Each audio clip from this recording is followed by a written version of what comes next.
Hey, good morning and welcome, radio listeners and everybody watching on Facebook Live. My name is Ryan Trick, and today I am joined by Amanda Marino. and It's me. I'm back. Jeremy Wall. And this is the Morning Buzz. We're back. It's been so long. I forgot It's what been, I the think, radio 3 looked weeks? like. I don't know. Looks like. Yeah, I forgot how do words good in my time off. However, we'll figure it out as we go. Thanks for tuning back in, everybody. Yes, thank you for joining us. I'm excited to be back, live from our own homes. Annabella and Adam are also back. Thank you for them for deciding, you know what, we will put up with their obnoxiousness. If it weren't for them, we wouldn't have a show. I don't know how they deal with my shenanigans every morning. Yeah. That said, speaking of the morning, today we're going to be talking about schools starting to reopen, Trump's views on TikTok, and the best songs for virtual dance parties. But before we get to all of that, we have Jeremy Wall with the newscast. Jeremy, what's going on in the world? Busy morning, lots to get to in the news. Tropical storm warnings for parts of the tri-state has been issued as Isaias aims to hit New Jersey and other parts of the tri-state area tomorrow into Wednesday. News 12 New Jersey is reporting that multiple counties are under tropical storm and flash flood watches along with high surf, hurricane, and rip current advisories. We'll have more on the storm later on in the forecast. As the East Coast is dealing with and prepares to deal with tropical storm Isaias, sorry if I mispronounce it, dozens in Southern California are dealing with the Apple fire. According to Newsweek, the fire is now 5% contained. However, 7,800 people had to evacuate as the fire continues to threaten around 2,500 homes in San Bernardino and Riverside counties. The fire has so far destroyed 2 outbuildings, but no injuries are reported. The cause of it remains under investigation. President Trump might consider banning TikTok here in the U.S., but that's not stopping Microsoft from possibly buying it. CNN is reporting the company's CEO, Satya Nadella, has spoke with the president about buying the Chinese-owned app. Under the New Deal, a new structure will be created, allowing Microsoft to operate TikTok services in the United States, Canada, Australia, and New Zealand, while ensuring that all private data of the app's American users be transferred to and remain in the United States.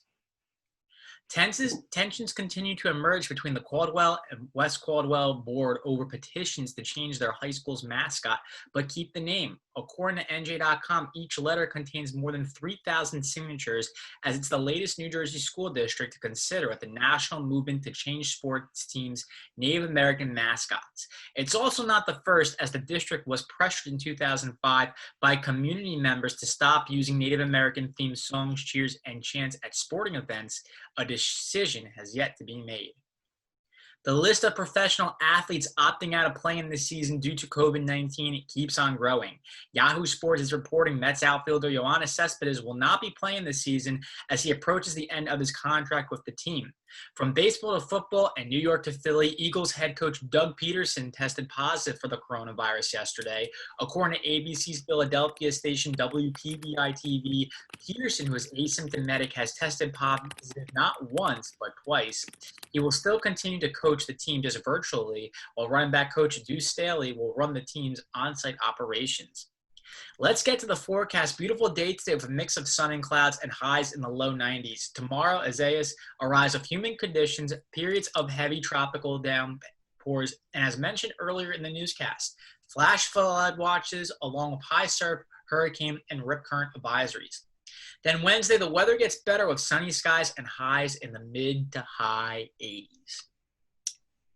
Thank you, Jeremy. It is really gotten hot since we've been back. I remember last time we were on, I was looking at the old script, and it wasn't that hot out, actually. It was only like 70s or something. I remember, like, even when we started being on Zoom, you were like, oh, I can't wait till it gets nice out. Yeah, I know. I can't wait till it gets nice out. I want the 70s, and now it's like 90 something every day, and I'm dying. And you know what? Weird, because like all through July, it's been like really pretty hot, or it's raining, and I was just thinking, like, usually it's really hot in like August, and we have those like constant, like a week of like heat wave in August, but now it's been in like July, so it's like I feel like everything's just messed up in 2020. It's all messed up.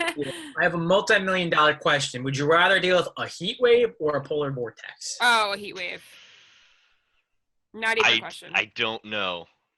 That's a weird. It's because So the reason I say I don't know is because my room is kind of like in the attic, so it gets either really hot if it's hot outside or really cold if it's cold outside. So it's more of a question of, do I want to be really hot all the time or really cold all the time? Well, that's the difference though. If I'm sleeping, I want to be cold, but if I am outside, I want to be hot. You know what I mean? That's it's true. It's a difference. I don't know. Probably I don't really hot. like being I'd go with the heat wave. I don't really like being like cold in the winter. Like I don't like wearing like a jacket and feeling so cold and like. But jacket fashion, style, multi-layer, flannels. No. All right, I'm gonna go with cold. No, Anyways. no. Oh, I always love like the warm weather. I could like totally live in an area where it's just all warm all the time because I would just. If I've been living in a seasonable climate since I was born, but if I had to live in a colder one, I'd live in a colder one. But if it came to cold or hot, I think I would go with the hot, but then, you never know. I mean, in this industry, I could also deal with like if there was only like a few days where it was cold. You know how like Florida, it's like it gets cold like January, February, and then it starts to get warmer. You know what I mean? Like there's just like a little off season. Like I could deal, I think, with that. But like sometimes I went to Florida in December, not this past December, but I've been there during that time, and it's like it was like 100 degrees, and I was like, really okay, hot. like that's really fine. in December. Yes, let's go. Who's with me on 100 degrees? I'm fine with that. I don't know if I want to do 100 in December. I kind of like the snow. Anyway, you know where they do have hot weather all the time? Southern states. I don't know where I'm going with this segue, but speaking of southern states, that was so bad. I'm rusty. I'm shaking the rust off of the vocal cords. I was gonna say, like, can we move on brain. to the first story? We could talk about weather all day. No, we're not gonna talk about weather all day. Whether or not we want to. The rust Ryan, is coming off. I'll leave this call. Don't you dare. We need to talk about schools reopening because right now, parents in Georgia, Louisiana, Mississippi, and Tennessee are going to be among the first to see their children begin the new academic year as schools begin to reopen in parts of those states this week. But many parents are feeling a little uneasy about the process. In Hawaii, schools were planned to reopen on Tuesday, but the teachers union led a move to delay the opening until August 17th. Most schools in the state are planning a hybrid online in-person approach. Some schools will have a full in-person instruction for lower grade levels, and only a few schools will have just full-time in-person returns. So I guess the question is, with schools starting to reopen, what's New Jersey looking like? For us specifically, I guess one example would be the Pequannock district. I've never known how to pronounce this district. Pequannock, that's it. Close enough. The Pequannock district, among others, have proposed a split of the classroom into blue and gold. What does that mean? Well, blue attends Monday and Tuesday, 8:30 to 12:40. 12:40 to 2, they travel back home for lunch. 2 to 2:45, remote learning period. And Wednesday is sanitation day, all remote learning while they sanitize the school. Then the gold students attend Thursday and Friday, 8:30 to 12:40, 2 to 2:45 remote learning period.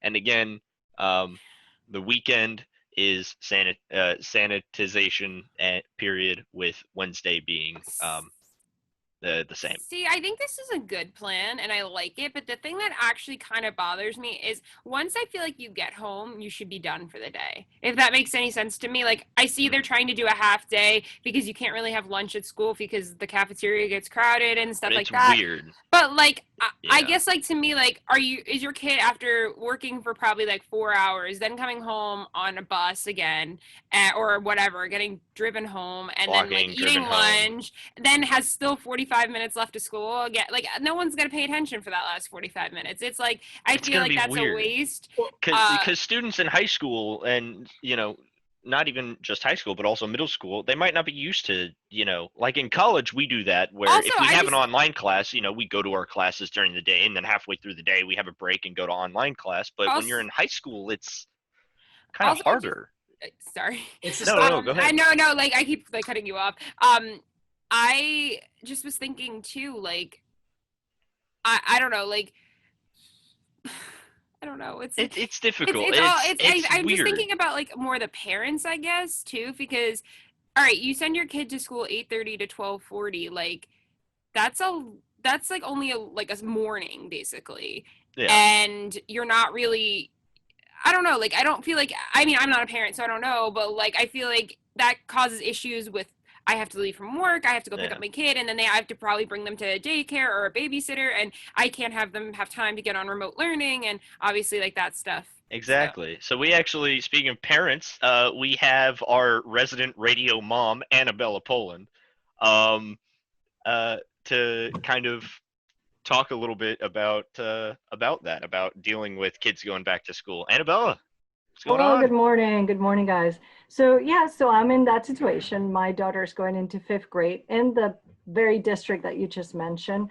And I'm lucky because I do have a husband who works at home, so he has his business here. So I'm not pressed for finding a place for my kid to go so that we can go to work. So I'm in a different situation. However, in looking at the proposal, I'm looking that they're doing a total of 8 hours of schoolwork in school out of 30 that they would normally do in a week. And that's problematic because even if you have to go to work and that's what you're seeking, right? That's the way society works here.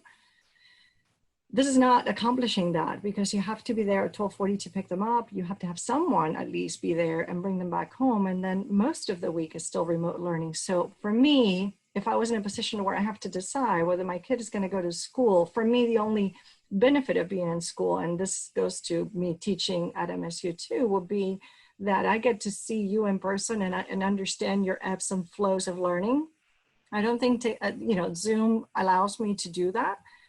Some students are just like blank stares. Some of them click away from the Zoom and they're just reading whatever else on their computers, and you can't tell. So the only way you understand is at the end of the day when they submit a project and it's not up to par, right?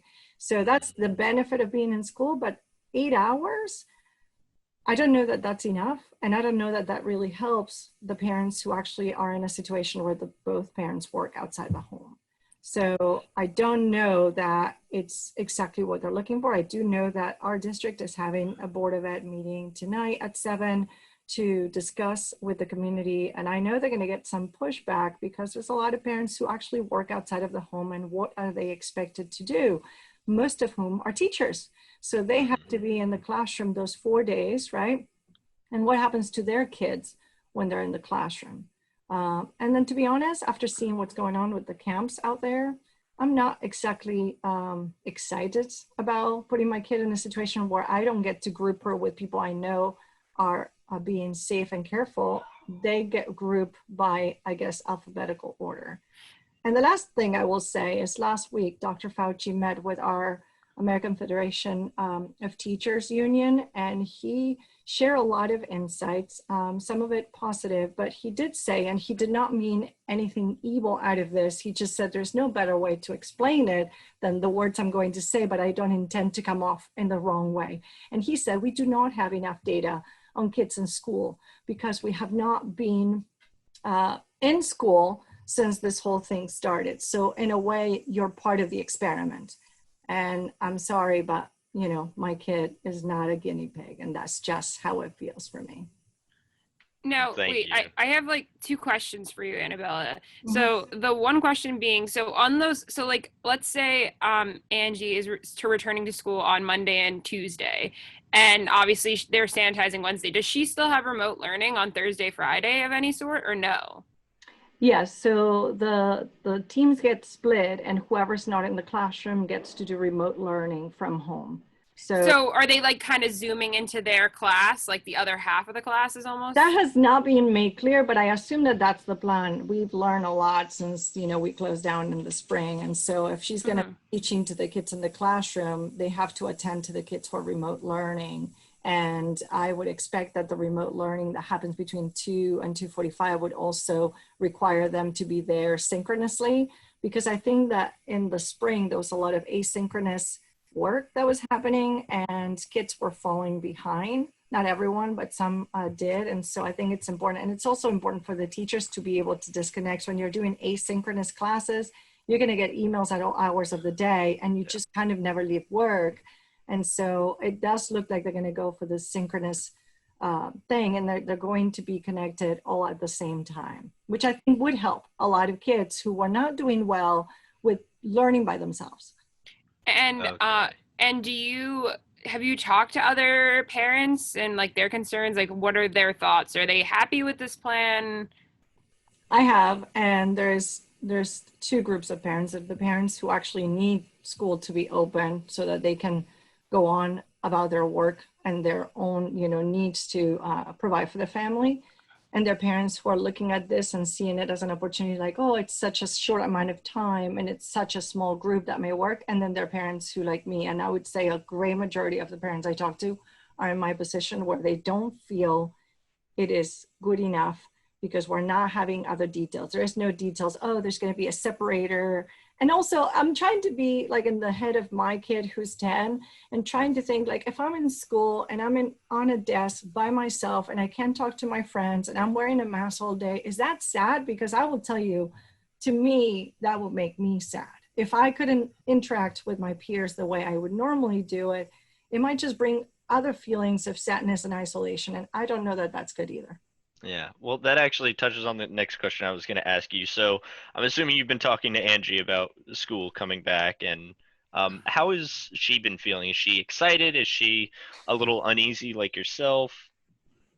So Angie, it's a very different kid than most kids. She's very mature, and she very much feels that there is no solution in place right now, and that she did okay, and she did do okay with remote learning. So she's perfectly fine with staying home and finding groups, or not groups, but rather small play dates outside, like go biking with mask on, so that she does have the interaction.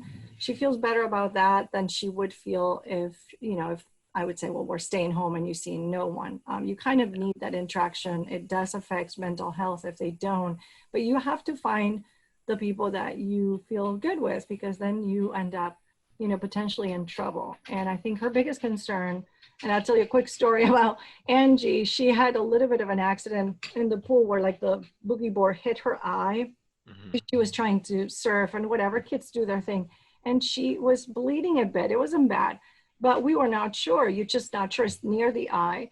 And we said, we have to take you to the emergency room. I mean, this kid had a full on like meltdown because he's like, I don't want to go because if we go to the hospital, you guys might get COVID and you might die. Like, I mean, like this was like the level of anxiety. So in her head, she's also not attending her friend's, sort of best friend moving to Florida with her family, and they're doing a sort of a goodbye party where like there's only 4 other kids, and she is not attending the sleepover because she says it's not, to her, that's not the way to do things. And she's only 10. Well, you have a very mature kid on your hands. I guess I do. Awesome.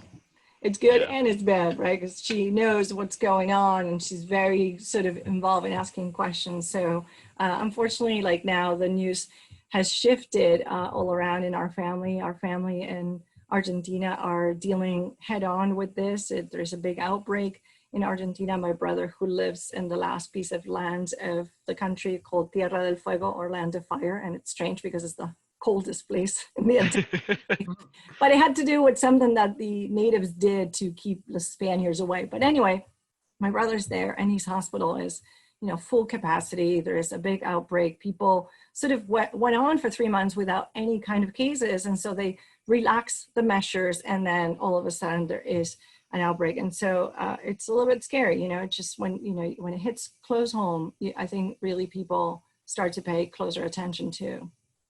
Yeah, definitely. And I think that a lot of people, hopefully a lot more people are starting to pay closer attention to it, because we are seeing children go back to school. So well, that's the other thing, right? Like the camps are like reporting outbreaks. There are camps. I have a friend who has a kid in camp, and that camp, I think, did things really, really well. They had their kids, there was a group of kids and their counselors, and everybody got tested before they came in, and it's allowed to leave or come back. This is it for the amount of time you're there. That's it, right? And so there is no trips to go horseback riding and that kind of stuff they would normally do. They're just really protecting that community so that they don't have to deal with this kind of scenario. But at the same time, I will say that Dr. Fauci did sound very positive, cautiously positive about the Moderna vaccine, because he said that phase 1 did provide the response, the immune response that they were seeking. And as they move forward, that's a good thing that there was a response. So they're in phase 3 where they're testing 30,000 people with it. And he was cautiously optimistic that we would have something by the end of this year, very early next year. Well, that's awesome. And just in time for, I suppose, for when kids go back to school, hopefully, if that comes out during the break, do you think that we would see changes in school systems or in the mindset of kids?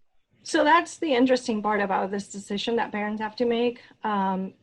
We have to make a decision, and whatever the decision you make by the mid-August is the decision that you have to keep until the next marking period, which happens to be, I believe, is the day after the elections, November 4th. So that will be when the first marking period ends.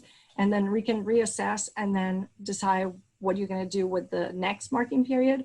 But they're not allowing you to be like, oh, 2 weeks went by, no outbreaks, I'm going to get my kid back in and like at least get them 8 hours of interaction with the teacher. And again, to me, that's the most important part. Your teachers may not know your kid. They don't know how they react to things, what their attention span is. And I don't think the screen, unfortunately, has a way of sharing that with the teachers. So I think the only way I can imagine overcoming that is by having one-on-one with each student, and that can be taxing on her time. Yeah. Well, thank you, Annabella, so much for offering some insight as both a teacher and a mom. We love having you in, and of course, I'll see you after the show. No worries. As I'm gonna you go continue to run the show. Yeah, I'll be running the show and on a School of Communication and Media meeting on the side, so we prepare for reopening at MSU. Thank you for having me. Have a good show. Thank you. And of course, thank you for the segue. Yeah, I know. I was just gonna say, like, we're talking about she's better at segues than me. Yeah, she is. We all know it. It's just years of practice. But I wanted to talk about this a little bit with you, Ryan. I know. Yeah. All right, so we talked about elementary schools, and obviously that could extend to high schools, but college is a different game, like completely. And obviously, a lot of students are already going back. I've actually seen posts already, like kids saying goodbye to their parents for now, like because they're already going back to school. And because some of the schools are starting earlier, we're seeing move-ins starting earlier because people are really trying to keep the social distance. As a Montclair student, I feel personally they have given us a lot of info, a lot of what they're trying to do to contain the virus. But much more than other schools. Yeah, much more than other schools. And I've seen people in like hotspot zones trying to go back to school, and they've gotten nothing.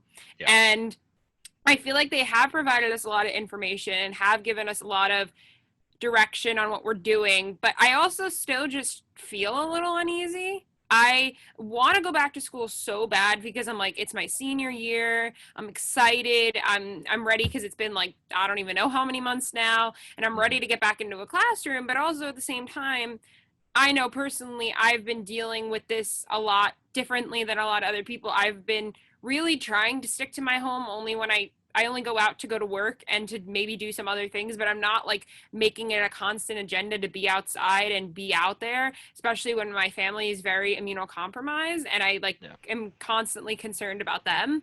So I guess there's that level of like, you just gotta take your chances at times and you wear your mask, you do what you're going to do, but obviously being in a school environment is different. And I figured that would be a great talking point to talk about, Ryan, about how we feel about it. Well, yeah. I mean, it's so for those of you who are unaware, who are listening, who don't go to Montclair State or don't have family that goes to Montclair State, Montclair actually released, I believe it was 64 or 65. Yeah, it was over a 60-page document. Yeah, it was an over 60-page document. Just released it as a PDF with an announcement saying this is the outlined guide of how we are going to deal with the virus upon returning to school. And a lot of people were like, okay, this is a lot of information. But simultaneously, like you said, there are schools in Florida where they're having their students come back, and we know that, they're giving them very limited information. Yeah, and I feel like I think that we are taking like some of the right steps. Some of our steps that Montclair's provided is they're like, if you're living on campus or if you fall under one of these other categories, you're going to get tested before you come back, and you have to send it to the medical center. You also have, if you get sick on campus, we're going to quarantine you separately. And there's a lot of other things that they're trying to do, which is good.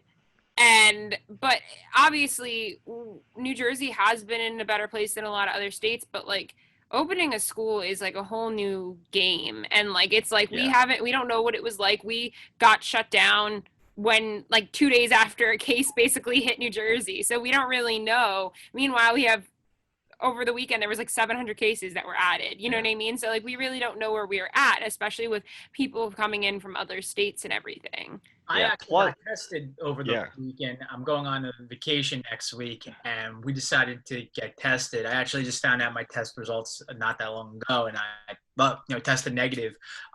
But the testing, it's not as bad as, or not as frightening, shall I say, as it might sound. It's pretty simple. You could go to a pharmacy or an urgent care. We went to an urgent care right by my house. We all went as a family. And they put my father and I in one room, my sister and my mother in another room.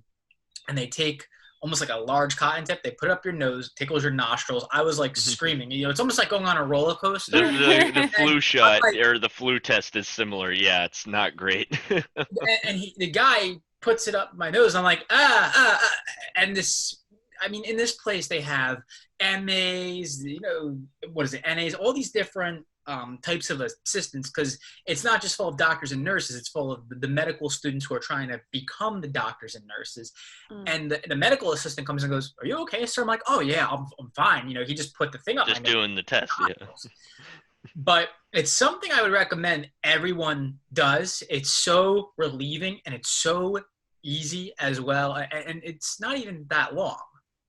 Yeah, I know that it gives you kind of like a sense of relief, or like kind of to know. I haven't done the test yet, but I did do the antibody test, and I was negative for the antibodies, so I didn't have the antibodies like I thought I might have. So that was obviously, it was like a sense of relief, but it was also not in the same way, like, because like it still meant I could still get it and I didn't have it already, but I guess it meant like you didn't have it and you needed to worry that you had it and gave it to somebody, you know what I mean? So there was like that weird sense of like, if you do go get tested and you do come out negative, it is like relieving, but it should be a cautious relief. And we do want to caution everybody, just because you test negative doesn't necessarily mean like, oh cool, I'm immune to it, we're good, I can go out and not wear a mask, etc. It just means that you don't have it at that moment. So you don't want to throw caution to the wind.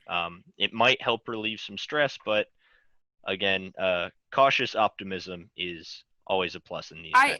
I think my concern, because we haven't been on the buzz for about a month now, and I think as this coronavirus pandemic continues, I think my biggest concern with the virus is not that when these businesses, schools, and everything open, that they're not going to be taking their precautions. I'm not worried about that at all. I'm more concerned about the people that are in those places that are not going to be following those protocols, or like not wearing a mask, or, like maybe they have been around big gatherings. I mean, we've seen recently in news, like these New Jersey parties that are like 400, 500 people. And it's like, I don't know how to get it through people's heads that there's still a virus going on. But I guess that's just the level of fear that I still have. That is like, I'm worried about the people I'm around, that I'm more concerned about the school or business or organization or whatever doing the right thing, if that makes any sense. And I'm trust me, I'm in the same boat as you, and I personally hope that a lot of other people are in the same boat as us. Businesses and essential workers and people working at grocery stores and everybody, they are taking the proper precautions because they have to. So I guess a little mini PSA from me to the world of radio listeners. Just try your best to also take precautions. It's not necessarily, you shouldn't have to worry about the businesses, because businesses should be doing the right thing. You should want to worry about yourself and making sure you are not one of the people who becomes a statistic and spreads it. But I guess moving on to not really lighter subjects, but certainly more entertaining from a ranting standpoint. Um, TikTok. Everybody knows it. Many people know it. I don't know if everybody loves it. I'm personally indifferent. But according to Intelligencer, quote, President Trump told reporters airborne Air Force One on Friday night that he was banning the mega popular video sharing app TikTok in the US, something he and White House officials had been threatening to do for weeks over concerns about how the Chinese-owned company has collected and handled American user data. Trump, who says a lot of things, said, quote, as far as TikTok is concerned, we're banning them from the United States, adding, quote, I have that authority. It's going to be signed tomorrow. End Okay, quote. so can we back up for a second? Yeah, But not even, not let's even, break this down for a second I before we don't move even on. want to look at the TikTok thing yet. I want to look at the line that says Trump, who says a lot of things. Well, no, it's true. He does, and he is does. known to say a lot of things, for lack of a better description. But I mean, let's also back up again. Mm-hmm. There is a pandemic going on, and he's worried about TikTok. That's exactly. There's a pandemic. There's like protests going on each day around the country for various different reasons. And there's just so much other things going on that this is not the top priority. Is banning TikTok, a site where people post videos of themselves dancing and making silly comments and doing random things, quoting TV shows, whatever. It's really not the time to be banning a social media platform. Yeah. But you can look at this and say, does this have something to do with the election coming up? Because if we all remember, one of the days that we were here before we hadn't been here for a little bit, it was over a month ago. One of the last stories we covered on the Buzz was people buying one of his tickets rallies got for his basically rally from the TikTokers. I can't even say it, TikTokers, and people bought random tickets for the thing, and they didn't go. Yeah. And so his rally was like something empty. has to do with that. We won't ever know. Yeah. But, I think so. President Trump, even from before he was president, and I say this all the time, Donald Trump, not as a president, but has been like a meme for a long time. The whole "you fired" thing, before he became president, he had been joked about on the internet, and now that he's president, I mean, the jokes skyrocket because his media coverage is infinitely more. He's put in way more situations. So I think everybody gets the Trump alerts. So reasonably, people can nitpick more stuff and make memes out of Trump more often. This isn't just with him. We've seen this with every president. We saw loads of memes from Barack Obama. It's every president. Because you're a public figure that's like sitting at the head of the country, that if you make any move, you're all eyes are on you. Yeah, exactly. And it should be it should be noted too that people I'm like losing my words. No, it should be noted too that he said he was going to do something the next day, and nothing's happened. It's now Monday, and that was supposed to be done Saturday, and nothing happened. I actually read somewhere that he was actually golfing instead. So I think Yeah. It is. So now I guess to kind of give a little more detailed information as the reasoning why. So TikTok is a Chinese company, and we all know that President Donald Trump has had some, we'll put it as complicated relations with China, for lack of a better description at the moment. So this is also probably part of the reason. We do know that TikTok, because it's a Chinese company and because it's a social media company, users' information can be shared and traded and sold. Yeah, and so they around had China. been known a little bit for that. There was stuff that came out a few months ago about that, and I know people were saying like don't download it if you hadn't already, because like it's some of the information is being like tossed around, like a lot of these media sites are. It just happens to be that one that came out that it was like, yeah, media. yeah, Your information is traded and stuff. We saw similar things.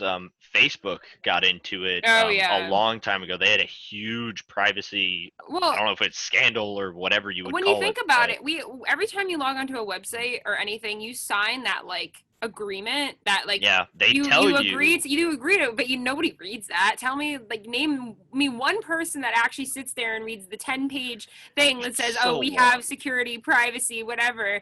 Yeah. And if Let's someone be sat honest, down and probably everybody read scrolls down and Yeah. clicks the little Yes. checkbox and hits next because they just want to get on with their TikToks. Or I'm sure it Facebook says it posts. all there that says we have the right to your information, we can do it, and like we just choose not to read it and we ignore it. Yeah. So this is obviously one of the reasons why. However, I guess a little controversial opinion, maybe a fun question of debate is I feel like banning a social media platform. Obviously, he did say, according to the source, I quote, I have that authority. But isn't that censorship of, I guess, social media? We know in other countries they censor things that you can find on the internet. Is this similar to that?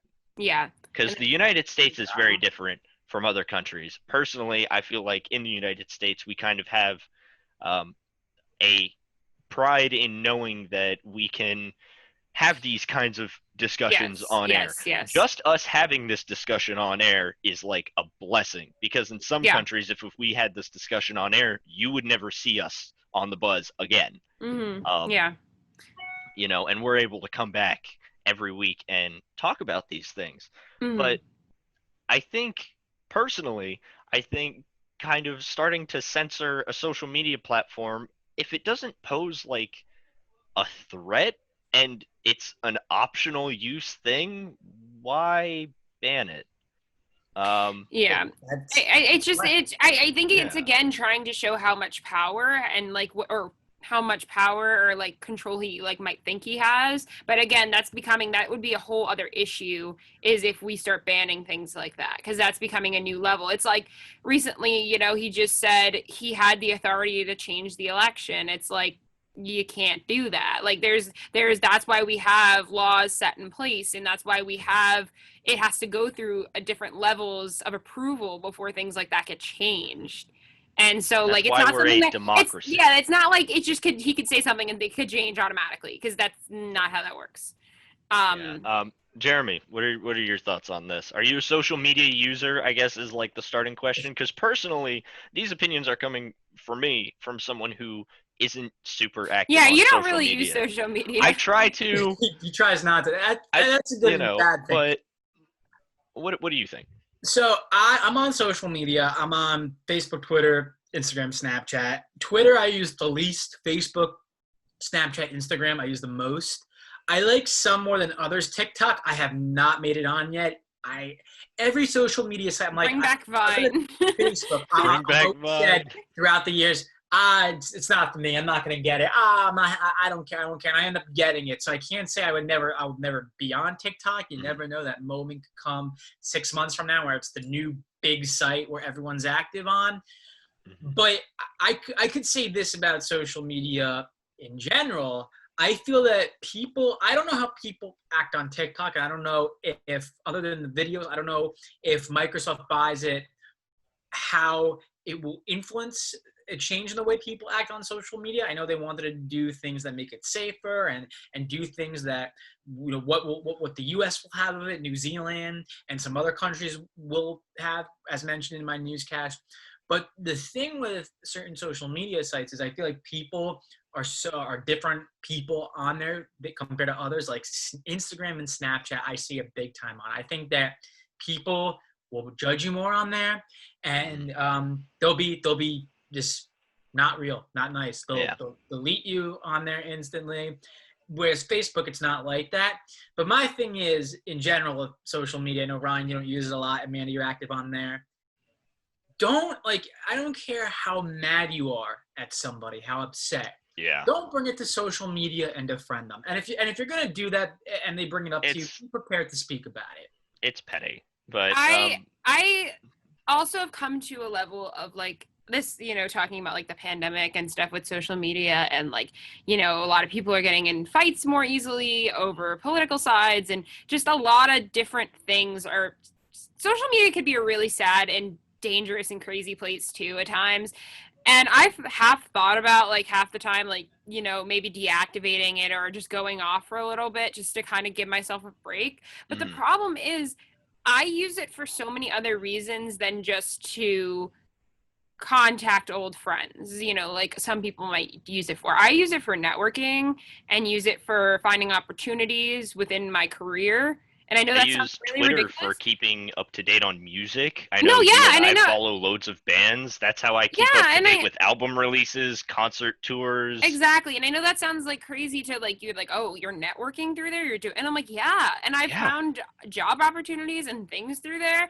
And I'm also promoting myself through my platforms and stuff. So I'm like I don't understand, I guess, like getting rid of it then, if that makes any sense, because then I still use it for things, but like I try to like kind of stay back, and I've half wrote out arguments before, and then I've deleted them because I'm like, I just can't get right into this. Like I and that's how it is. And I think, we've kind of drifted off the whole TikTok thing, but I think the point is like any site is kind of, I guess, not the best for social media. Everybody kind of has access to a lot of these things. It's just that TikTok, I feel like there's a lot more other stuff going on underlying that's like... Yeah, I think that, like you said, every social media platform is going to have its negatives, okay? It's, there, as of right now, is no perfect social media platform, and every social media platform is used for different things. The thing I find interesting about TikTok, and they actually recently released a commercial about how, like, and it's the first commercial, by the way, I've ever seen for TikTok, and from a media standpoint, it's actually pretty good.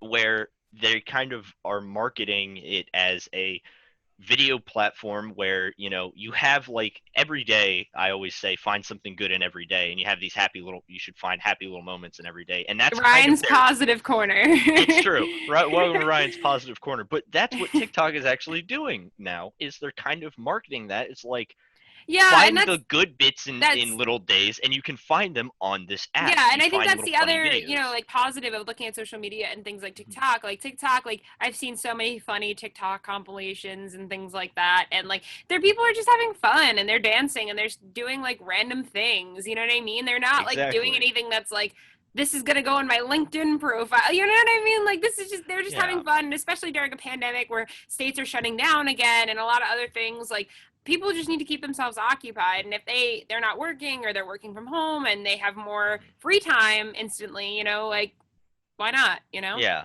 And I've always said the best way to deal with stress and whatnot, personally speaking, and I hope this goes for a lot of people, the best way to deal with a stressful situation is humor. Laugh at the ridiculousness of the situation that you're in. And if you have been on TikTok, like I said, I don't use it, but pretty much all of my friends use it, and they just keep sending me TikTok videos of people just making fun of how ridiculous being in quarantine has been. And it's funny because it's relatable, and you're laughing at like, ha, yeah, I haven't, been to the grocery store in 3 months, and like, it's like I'm best friends with my Grubhub driver now, it's like all kinds of ridiculous stuff. But it's funny moments like that. But again, also, even though that might be the core part of TikTok, there are these downsides that we're seeing, with, it being a Chinese company is not necessarily a downside. However, the lack of, I guess you could say, information security could be a downside. And what you mentioned earlier, Jeremy, too, is Microsoft is talking with the company that TikTok or that owns TikTok, the Chinese company ByteDance. Microsoft is actually thinking of acquiring it. So I guess we'll definitely have more conversations about this ongoing situation as it develops. But I'm actually interested to see how Microsoft, if they do acquire TikTok, how that's going to play into Trump wanting to get rid of it.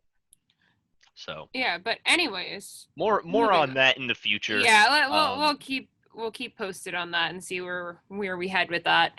Yeah. But we got some interesting news. We got some fun stuff. We got some fun We stuff. always of try course. to talk about fun stuff. Because like I said, you got to find the fun stuff in every day. True. And this is not, don't take this to a political place, okay? For those of you who are listening, please, if you don't like this person, whatever. It's hard to disagree that what they did is pretty awesome. A new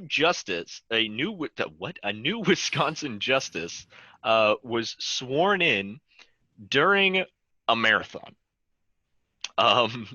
New Wisconsin Supreme Court Justice Jill Karofsky has finished her 100-mile ultramarathon after she was sworn in mid-run. Karofsky, who finished the run on Sunday, was sworn in around 1 p.m. Saturday at the 35-mile marker of her route in south central Wisconsin. State Supreme Court Justice Rebecca Dallett administered the oath of office in Basco. Karofsky began running on Saturday at 6. WMTV reports the run took her about 34 hours to complete. 34 hours. Karofsky shared an image of herself at mile 99 on Twitter around 3 p.m. on Sunday. The liberal-leaning Karofsky defeated incumbent Daniel Kelly in April to narrow the court's conservative majority to 4-3. I think this is awesome, and I'm wondering if this is a new must for Supreme Court justices. I feel like it should be. I can't even run like a mile. And this is a 100-mile marathon. I want you to wrap your head around how long? 34 hours? No, I'd be gone. I'd be on the floor in the street. That's almost a day and a half of running. That's ridiculous. I give this woman so much credit for doing that, and especially then taking an oath in the middle of it. Like, can you imagine multitasking, right? Oh yeah. She's like, yeah, I'm running. I've been running for, I don't know, 10, 12, 16 hours. Oh, right. I have that Supreme Court thing. Here, meet me at this mile marker. Wait, but all right, keep do going. you actually run 34 miles, or do you slow walk? I mean, slow walk. You mean fast walk at times. If it's a marathon, it's probably like a brisk jog or something. I don't know. I don't work out. I should, but I don't know how to do marathons. I think this should be a new. You and I will run one together. Yeah, we'll run one together eventually. We'll do a Morning Buzz Crew marathon where we all run for about 15 minutes down to the Dunkin' at Montclair. But it's if coffee's funny. Involved, I might make it there first. Yeah, and so this is actually the interesting part of running like these super marathons. There are like actual serious effects on the body. So possibly dealing with some of these things, she was still sworn in. No one is saying that a marathon is short or easy, obviously. And there are some huge like physiological and psychological differences between running far and running really, really, really, really far, like 34 hours far. Yeah, usually if people run for because they just want to go get exercise, they run maybe like 3 to 5 miles, and that's even a lot sometimes. 100 miles. Yeah. So it has been known that hallucinations are part of it. Running around the clock, extreme fatigue, strange kind of. If you've ever, I don't know, personally, I'm an insomniac, so I don't get much sleep. But if you've ever had to pull an all-nighter and the next day, you don't wake up, but you're just kind of still existing the next day, and you think you see people, there. It's like, hey, I think I recognize you, and they're a complete stranger, and then you're like, never mind. Also, temporary blurred vision can happen in super long ultra marathons due to corneal sweating or swelling. Insect stings and bites, obviously, if you're running outside forever. Mosquitoes love like sweaty runners and etc. Yeah, it's just Cuts, there's bruises. a lot of overall Yeah. just like effects because like you're putting your body like your body is only meant to withstand so much, and like at Yeah. times it's just gonna cry out in different ways, if that makes any sense, like with getting Exactly. bruises or hallucinating a little bit, because you also got to realize how hot was it outside. Like she was I probably know, like right? running at like what, if it was like New Jersey it was like 90 degrees, but I don't know what it was like there. So it was like, imagine like say like 85, 90 degrees. You got to stay hydrated. If you're also, usually when you're going to run, you like eat a lot before you run, so you're like burning it off. But like, Do you think like she she had might people like handing her granola bars like yeah, at every certain she points, you know yeah, what I like every mean? 5 miles there's a dude holding out a granola bar that she would just run past and grab. Yeah, like I mean, like that's the thing though too. Like her body was probably getting hungry, really though, like for something more than like a granola bar, you know what Oh I my mean? Like, gosh. or something After like that I that. would probably eat like a steak and 3 baked potatoes I after I think you'd ran eat a 100 little more than miles. that. Probably. I'd eat 3 pizzas. Why not? Yeah. Sicilian, deep dish, the whole bit. Anyways, So, but props to her. the point is, awesome stuff is happening in the quarantine still. Exactly. And people are making the most of it, and they're running marathons. Well, They're Exactly. going well, crazy. They're using those legs. 100 miles. I know that's crazy. I'm wrapping my head around 100 miles. That's nuts. I would like to measure out 100 miles. How far could you get? Like, is 100 miles? Because from here to Montclair isn't 100 miles, at least where I live. And I can't imagine walking that distance. Anyways, props to you and You props should to all the bike super that distance. marathon runners. You make me want to start working out. So thank you for that. But are you actually? You're gonna run 100 marathon? I'm 100 not gonna miles? run 100 miles. I could probably knock out one or two. But That's what I more than me. can do So, during my marathon is listen to music. there's a segue. So kind of to wrap up, Americans polled on the best dance songs of all time, which is essential for social distant Zoom dance parties. Personally, I can't dance. I always say I dance like a middle-aged dad supervising a prom. I just can't do it. I'm bad at whatever. However, a survey conducted by OnePoll on behalf of audio device company Ultimate Ears examined 2,000 Americans and the important role music has played during the coronavirus pandemic. And it showed that 38% have thrown a dance party with their friends via Zoom during the pandemic, which I think is awesome. I've hosted little movie nights with my friends or, watch parties, or we all get together and play, Jackbox games. But I think dance parties, Zoom dance parties, maybe a little weird could be It fun. might be a little weird, but like if you can't go to like a club or anything or like a bar to like Bring go the club to dancing. your house. Why not? And if y'all were wondering, number one on that list is Whitney Houston. I want to dance with somebody. It is. Dance with somebody. It's such a good song. 79% said that music helped them stay connected with others while social distancing, but half of the participants actually admitted that they would feel a little embarrassed if a song from their personal collection found its way onto a party mix by mistake. So we'll give out a couple of the. I'll throw out like the top few, a top handful of dance party music, and we'll discuss. Obviously, I Want to Dance with Somebody by Whitney Houston. I mean, I'm surprised, or no, I don't. I'm not surprised actually that that's number one. I knew it was going to be in top five, but it's an all-time classic, and it's perfect for quarantine. You want to dance with somebody, you can dance with Whitney. Billie Jean by Michael Jackson. I love Michael Jackson. I had a Michael Jackson phase, and I'm still not out of that phase. I love it. I'm all about it. And how about Staying Staying Alive? Alive by the Staying Bee Alive. Gees. The classic, and I think this is a new classic, Uptown Funk by Bruno Mars. Uptown, funk you up. Uptown, funk you up. Fantastic song by Bruno Mars. And it was like, honestly, when that song came out, personally, I thought it was overplayed. Like, It was. constantly. But the problem with it being overplayed was it's just too catchy to be mad at when you listen to it. Yeah. So I'm not surprised that despite it being just grossly overplayed, it's still number 4 on this list. Number 5, Dancing Number Queen. 5? Number 5. I don't words good, Amanda. You remember these. Number 5, Dancing Queen by Abba. I mean, how can you not?